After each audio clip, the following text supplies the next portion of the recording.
My dad took out a loan in my name, so I showed the whole family the receipts. I'm Jake, 31, and I swear this all happened in a single day that started out like any other crappy Tuesday and ended with my whole family staring at a stack of papers on my mom's dining table like it was a bomb. The funny thing is, when my alarm went off at 6:15 a.m., the biggest thing on my mind was whether I had time to stop for coffee before work. The apartment was cold in that way it gets when the heat cycles off overnight, and I remember standing there in my kitchen in my socks, waiting for the kettle to boil, scrolling through my email. I was still half asleep, just tapping archive on random stuff, when one subject line hit me like a punch. Payment past due, final notice. My stomach did that drop thing, the one where you feel it in your knees. I don't even have any loans besides my old student ones, and those are on autopay. So I clicked. At first I thought it had to be some phishing scam or some spam thing, because it was talking about a personal loan through a bank I don't use, with my full name and my current address and some amount I knew for sure I had never borrowed. $15,000. The email said it was 60 days past due and that if I didn't make a payment, they'd start further collection activities. My fingers got all shaky on my phone screen. I opened the little PDF they attached, and there it was. My name at the top, my social security number blacked out except for the last 4 digits, and a signature that was supposed to be mine but looked weirdly tight and crooked. I know my own chicken scratch. That wasn't it. I just stood there at the counter, the kettle whistling behind me, completely forgotten, staring at this loan agreement that felt like it belonged to a version of me in some parallel universe. I killed the heat under the kettle and didn't even make coffee. Instead, I grabbed my laptop off the couch, sat down at the little wobbly dining table, and logged into my credit monitoring site. I only set that up because of some random data breach a year ago, and I barely ever check it. But that morning I signed in like my life depended on it. The page took forever to load, and I could actually hear my own breathing, way too loud in the quiet. When the report finally came up, there it was. A personal loan opened 6 months ago, current balance around 14 grand, flagged as delinquent. I clicked into the details, and every line felt like a slap. The loan had been opened in my name, using my SSN, my date of birth, my mom's house as a previous address. The contact phone number listed was my dad's. That's when the air went out of the room. I haven't lived with my parents in years, but my dad still uses that house as his mailing address for random stuff, like old insurance renewal letters and whatever. He's always been sloppy with money, I guess is the nice way to say it. Growing up, there was always this tension about bills, about cards that got messed up, about my mom quietly putting groceries back at the store because we'll get them next time.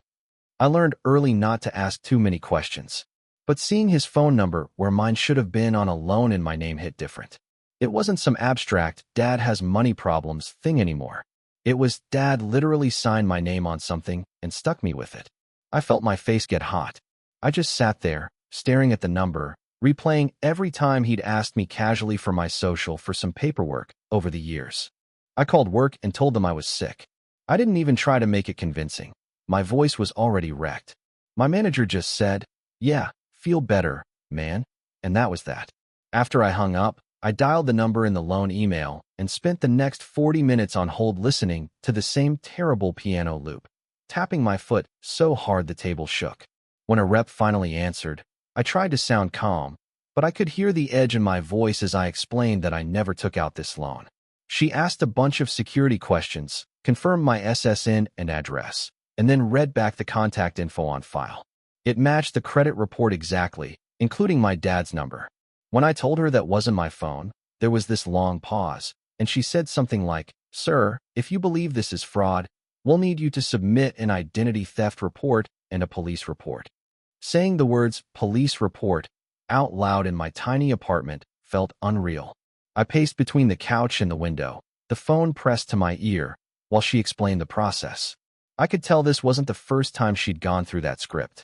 Part of me wanted to just handle it quietly, like everything else in my family, like my mom always did. File the forms, fight with the bank, never mention it to anyone. But when I asked for a copy of the original application, she said they could email the documentation, including the signed agreement and the IP address used to submit the online form. That made something in my brain click into place. I gave her my email and waited. Within a couple minutes, 3 PDFs arrived. I opened the one with the signature first, And there it was in black and white, my printed name, my forged signature, and right under it, the IP address. I recognized the city, the small Midwestern town where my parents still live. I went to the bathroom and just stared at myself in the mirror for a solid minute. You know that tired, slightly puffy look you get when your whole sleep was basically you arguing with people in your dreams? That's how I looked, but worse. I splashed cold water on my face, and all I could think about was every time my dad had said stuff like, "We're family, we look out for each other," or "Don't be so uptight about money, Jake. It's just numbers on a screen." Meanwhile, he was literally playing with my identity like it was a spare credit card. My hands were shaking again, but this time it wasn't just fear. It was anger, clear and sharp. I dried my face, went back to the table, and dragged all the emails into a folder I renamed Dad Loan. That made it feel more real, like labeling the wound. By late morning, I had already filed the identity theft report with the FTC website and started the police report online, but I kept stopping every few minutes because my head was spinning. On one hand, it was straightforward. Someone took out a loan in my name without my permission. On the other hand, that someone was my own father, the guy who taught me to ride a bike, who came to maybe half my soccer games, who always smelled faintly like motor oil and cigarettes when he hugged me. I tried calling him twice. Both times it went straight to voicemail. I didn't even know what I was going to say. I just needed to hear his voice, to see if there was some tiny possibility this was all some awful mistake. Deep down, though, I already knew. There was nobody else who even had my social or would bother doing something like this. My mom texts me around 11:30 asking, "You coming Sunday? Your sister's bringing the kids." That's when the idea formed. My mom does these family lunches every other Sunday. Big casserole, too many side dishes, plastic cups of sweet tea sweating on the table, kids running in the hallway. My dad almost never misses them, mostly because he likes to hold court at the head of the table and complain about gas prices or politics. The next one was this Sunday, but I didn't want to wait. I stared at her text for a few seconds, feeling my jaw clench, and typed back, "Actually, I need to come over today. Got something important about my finances I need to go over with you and Dad. Is he going to be home tonight?" She answered almost right away. "He should be. Is everything okay?" I just replied, "Not really. I'll explain there." I could almost feel her anxiety through the screen, but I didn't soften it. I spent too many years trying to keep everything smooth for everyone else. The rest of the afternoon was this weird limbo between regular chores and prepping for what felt like a courtroom scene. I printed the loan documents on my crappy home printer, the one that always has a faint line down the left side. I printed the email notices, the credit report page showing the delinquent account, the identity theft confirmation number, everything. I slipped them into a cheap office folder I had from some old job applications. I even wrote down a few dates and amounts on a sticky note so I wouldn't blank out in the moment. While the printer spat out pages, I made myself a sandwich I barely tasted and let ESPN run in the background just for noise. At one point, my neighbor started vacuuming, and the sound was oddly grounding. Just normal life going on right next door while I was gearing up to basically accuse my father of a crime. Around 4 p.m., I finally grabbed my keys. It's about a 40-minute drive from my place in the city out to my parents' town. That drive is so familiar I could probably do it on autopilot. The same strip malls, the same billboard for the local injury lawyer, the same worn-out gas station where my dad used to buy lottery tickets. The sky was that washed-out late afternoon gray, like it couldn't decide if it wanted to rain or not. I kept the AC on low, but my hands were still a little sweaty on the steering wheel. I had the folder on the passenger seat, the edge of it digging into the upholstery. At one red light, I actually reached over, opened it, and checked the papers again, like they might vanish if I didn't keep looking. They didn't, of course. $15,000. My name. His number. Pulling into my parents' driveway felt different that day. Usually there's this automatic muscle memory of "I'm home," even though I moved out years ago. But as I parked beside my mom's aging minivan and saw my dad's truck already there, my chest tightened instead. The front yard looked the same. Patchy grass, a faded plastic flamingo my mom refuses to throw away, the old porch light that flickers when it turns on. I could smell someone grilling a couple houses down. That mix of charcoal and meat that normally makes me hungry. This time it just made my stomach twist. I turned off the engine and sat there for a second, watching my own reflection in the rearview mirror, then grabbed the folder, took a deep breath, and went up the front steps. My hand actually hesitated on the doorknob before I walked in. As soon as I stepped inside, the familiar smell hit me. Laundry detergent, something baking, and that faint musty note of an old house that's seen too many winters. My mom was in the kitchen, pulling a casserole out of the oven even though it was just a random weekday. That's her response to stress. Feed everyone. She looked up when she heard me and immediately wiped her hands on a dish towel, telling me I looked pale and asking if I was eating enough. My dad was in the living room in his usual recliner, shoes off, watching some afternoon talk show with the volume too loud. There was a half-empty beer bottle on the side table even though it wasn't even 5 yet. I dropped my keys in the bowl by the door like I always do and set the folder down on the edge of the dining table. I could feel both of them looking at me, confused, like they could already sense something was off without knowing what. I didn't sit down right away. I stood near the table, one hand on the back of a chair, trying to keep my voice steady while I told them we needed to talk about something serious. My dad muted the TV, but didn't turn it off, just stared at me with that annoyed, squinting look he gets when he thinks someone's about to waste his time. My mom kept hovering by the counter like she wasn't sure if she should join us or keep busy. I opened the folder, took out the first page, and slid it onto the table. My mom walked over slowly, wiping her hands on her shirt this time, and leaned in to read it. My dad didn't move at all. I told them what had happened that morning, about the email, the loan, the overdue notice. The whole time I talked, my dad kept tapping his fingers on the armrest, this fast little rhythm that made me want to snap. When I finally said the part about his phone number being on the application, he froze for half a second, just long enough for me to see it land. He tried to play it off immediately, though. He said something about how these companies mix things up all the time and how anyone could have put down his number by mistake. He didn't even look at the paper when he said it. My mom's face went pale. She asked me if I was sure it wasn't some kind of scam. I handed her the second page, the signed agreement with the fake signature. She put one hand over her mouth and actually sat down before she finished reading. I could hear the refrigerator humming behind us, and for a second it felt like the whole room got smaller. I turned to my dad and asked him, point blank, if he took out the loan. He didn't answer. He just grabbed the remote again and unmuted the TV like the conversation was over. That tiny, dismissive gesture lit something in me I didn't know I had. I grabbed the remote out of his hand and muted the TV again. Harder this time. My dad shot up from his chair like I'd slapped him. He said I had no right to come into his house and accuse him of garbage. His voice wasn't loud, but it had that sharp edge that always made everyone else shut down. My mom tried to say his name, quietly, but he ignored her. He stepped closer to me, pointing a finger at the folder like it was some kind of insult I'd brought into his home. I didn't back up. I just reached into the folder and pulled out the last document, the one with the IP address traced to their town. I put it right on the table in front of him. He didn't pick it up. He just stared at it, jaw tight, breathing a little heavier. It was the closest thing to an admission I was going to get without him saying the words. My mom asked again, this time louder, if he had done it. He snapped at her, told her to stop interrogating him. She flinched like he'd thrown something. That's when I realized she might have known something was wrong for a while, but didn't want to see it.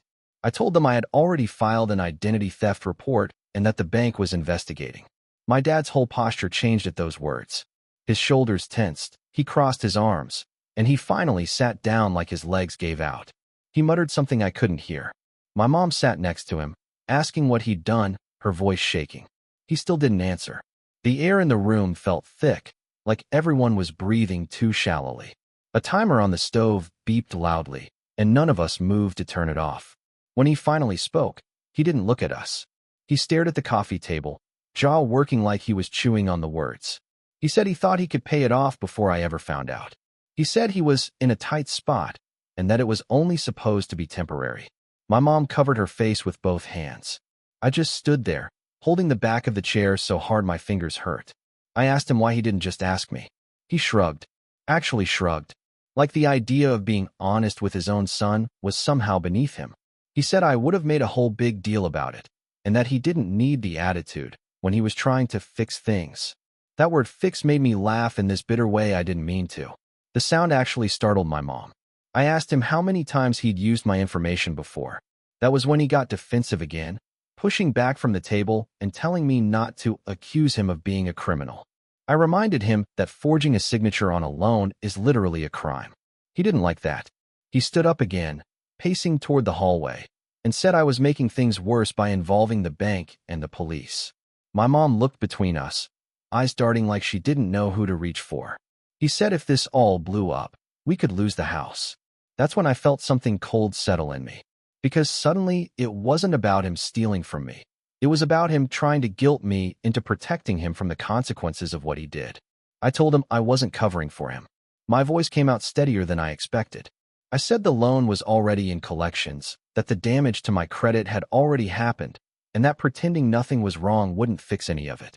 He snapped back that family handles things privately. Hearing that made my hands shake again, but for different reasons. Because that line, family handles things privately, was the same thing he used to say when he yelled at my mom, or when bills went unpaid, or when we had to lie to relatives about why we couldn't go on vacation with them. It was his way of saying, keep quiet and let me do whatever I want. And I was done with that. My mom finally stood up and stepped between us, facing him. She asked him how he could do something like this to his own son. He rolled his eyes, this huge dramatic gesture like he was the victim. He said something about how I have a good job and could afford it, and how he just needed a little breathing room. Hearing him say that out loud made my stomach twist. Because it wasn't just the money, it was the entitlement. The assumption that my life, my name, my future were tools he could grab whenever he messed up. I told him I wanted the truth. How long he had been planning this, why he thought it was okay. He just kept saying I was overreacting. That was when my sister walked in. I had no idea she was coming by. She had one of her kids on her hip and looked confused as hell when she saw all of us standing around the table with papers everywhere. She asked what was going on. My dad immediately said, "Nothing you need to worry about." My mom shot him this sharp look I hadn't seen since I was a kid. I told my sister exactly what was happening. Her face went from confused to shocked to something like betrayal in the span of maybe 10 seconds. She shifted her kid to the other hip and asked our dad if it was true. He told her to stay out of it. She didn't. She walked right to the table, picked up the page with the signature, and stared at it like she couldn't believe what she was seeing. She asked him again if he did it. He didn't answer. She told him that she and her husband had been denied a car loan last year because of something on their credit, and suddenly she looked at me like the thought was hitting her for the first time. I think all of us realized it at the same time. If he did it to me, maybe he did it to her, too. My dad snapped that he wasn't a thief. She let out this short, humorless laugh that sounded almost identical to mine earlier. She set the paper down slowly, like she was afraid it would catch fire. Her kid tugged on her shirt, asking for a snack, and she didn't even respond. For a moment the four of us just stood there, the TV buzzing faintly in the background, the casserole in the oven burning at the edges, and my mom's hands shaking against her stomach. It felt like the whole house was tilting. My dad started pacing then, muttering under his breath about how we were all ganging up on him. My sister followed him with her eyes, still holding her son, the kid resting his head on her shoulder like he could feel the tension even without understanding a word. She asked my dad again, soft this time, how much money he'd taken out total. Not just from me, from anyone. He didn't answer. He stopped by the hallway door, rubbed the back of his neck, and said something like, "You don't get it. Things have been tight." My mom whispered his name, and there was this strange mix of fear and heartbreak in her voice that made me look at her instead of him. That's when I realized she had seen signs of this for a long time and didn't want to believe what they meant. She reached for the back of a dining chair to steady herself. I told them the loan company had the IP address logged and that it matched their town. My dad snapped that anyone could have spoofed that, which made my sister let out another bitter laugh. I didn't even respond. I just laid out the rest of the papers. The printed emails, the late notices, the report confirmation from the FDC, the screenshot from the credit site, all of it in one grim little pile. The house was so quiet I could hear the old clock in the hallway ticking. My mom walked over, slowly, like her legs weren't all the way steady, and sat down again. She pressed her hand to her mouth and shook her head, whispering that she didn't know what he'd been doing. My dad didn't go to her. He just stood there with his arms crossed, jaw tight, like he was the one who'd been wronged somehow. My sister asked him directly if he had taken out anything in her name. The way she asked, flat, exhausted, defeated, made the hairs on my arms stand up. Instead of saying no right away, he hesitated. Barely half a second, but long enough. My sister's face changed. Her kid started fussing, and she bounced him automatically, eyes never leaving our dad. She said, "Jesus, Dad," under her breath, then stepped away from him like she needed physical distance. My mom closed her eyes tight and took a long breath through her nose, the way she does when she's trying not to cry. My dad kept insisting he never meant for it to get this far, but none of us said anything back. It was the kind of silence you feel in your lungs. I asked him what the plan was. Did he think I'd never notice? Did he think I'd just pick up the payments forever without asking why? He didn't answer, but he didn't need to. The truth was already sitting on the table with the papers. He had counted on me not making noise. He had counted on me doing what I've always done, clean up the mess quietly. My mom whispered that we needed to figure out what to do next, but even she sounded lost. My sister leaned against the wall, shifting her kid on her hip, her face tight and tired. She said she wished she had never come over today. I didn't blame her. The whole room felt stuck between the past and whatever we were about to become. My dad asked me, finally, to drop the report. Just like that. No apology. No explanation. Just this request like he was asking me to help him move a couch. He said he'd make it right if I called them back and told them it was a misunderstanding. I felt something crack inside me then. Not anger. Something quieter, like a rope snapping after years of strain. I told him I wasn't doing that. My voice came out low and even, which somehow made it worse. He told me I was being dramatic. My mom told him to stop talking. She didn't raise her voice. She didn't have to. The look on her face shut him up faster than anything I'd ever seen. I told them both I wouldn't stay long. I said I came to show them the proof so they couldn't pretend not to know what was happening. I gathered the papers back into the folder slowly, my hands weirdly steady now.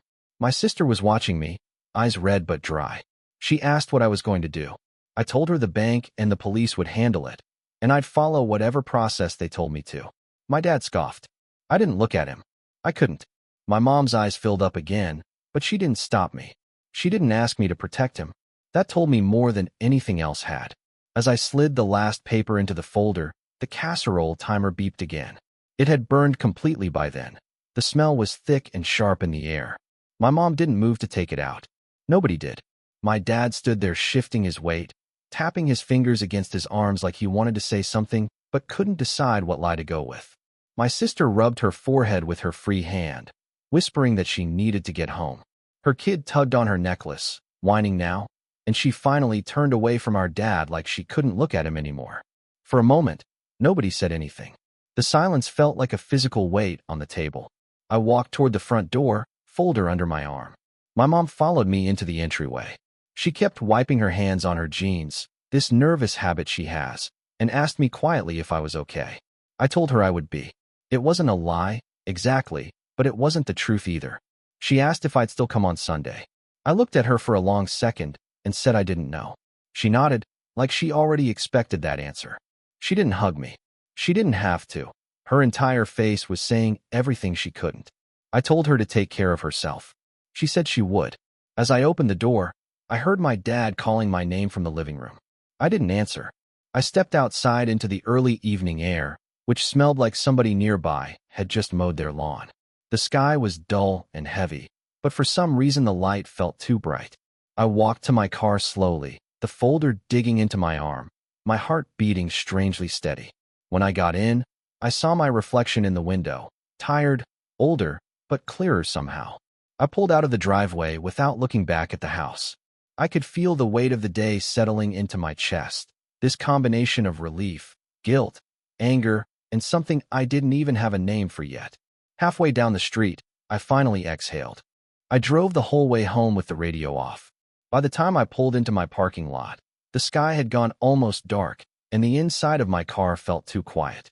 I sat there for a minute, the engine ticking softly as it cooled, the folder on the passenger seat like a reminder of everything that had shifted in a single day. I didn't cry. I didn't yell. I just sat still until my breathing slowed. When I finally got out and shut the door, the sound echoed through the empty lot. It felt like a line closing, a door shutting behind me, even though nothing had actually changed yet. I went upstairs, locked my apartment door, and set the folder on the table where the whole day started. The kettle was still sitting out from that morning. I turned it on again without thinking. When the water boiled, I made tea instead of coffee. not for any special reason, just because it was the first thing I grabbed. I leaned on the counter, holding the mug with both hands, and listened to the low hum of the refrigerator and the distant noise of someone's TV down the hall. Normal sounds. Safe sounds. I didn't feel safe exactly, but I felt steady enough to stand. I looked at the folder again, sitting there under the kitchen light, and the quiet hit me harder than anything my dad said that day. Because it wasn't just about the loan. It was about the moment I finally stopped being the version of myself who stayed quiet to keep the peace. And standing there in my own kitchen, with the world finally still for the first time all day, I realized I didn't know what tomorrow would look like. But I knew it wouldn't look like yesterday.